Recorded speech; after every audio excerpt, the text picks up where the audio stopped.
Hi guys, good morning. It's Friday today and samahan niyo mag-breakfast kahit 11 a.m. na. I have sardines, ginisang sardinas, egg rice, egg fried rice, suka, bawang and sili and paminta, and our iced coffee. Yay! Tara, kain tayo!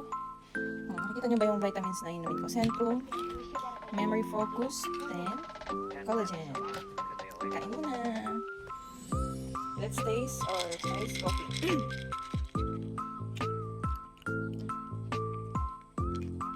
Very yum. Okay, let's see. As usual, magkakamay lang tayo ngayon.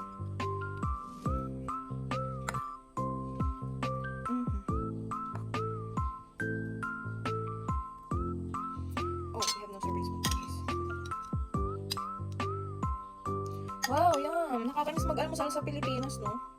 Yung may bangus, tuyo. Nakakamiss, nakaka-homesick.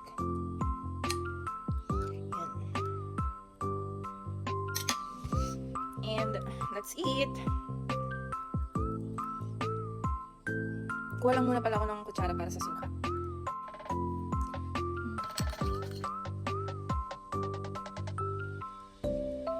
Sarap yung suka.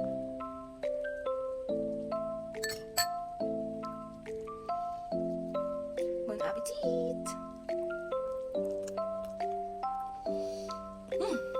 Yum!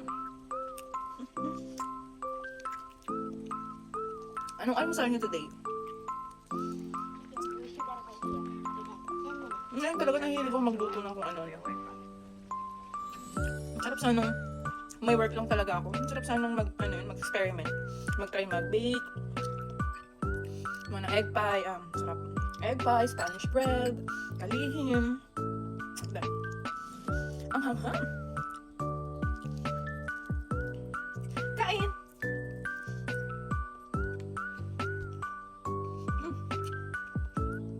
Lalo na siguro kung tuyo sa suka. Tapos may kape. Tapos sinangag. Ay, naku, panalo. Sarap, no? Sarap kumain eh. Ba yan? Sige na, baka makita nyo to kung gaano ako katakaw.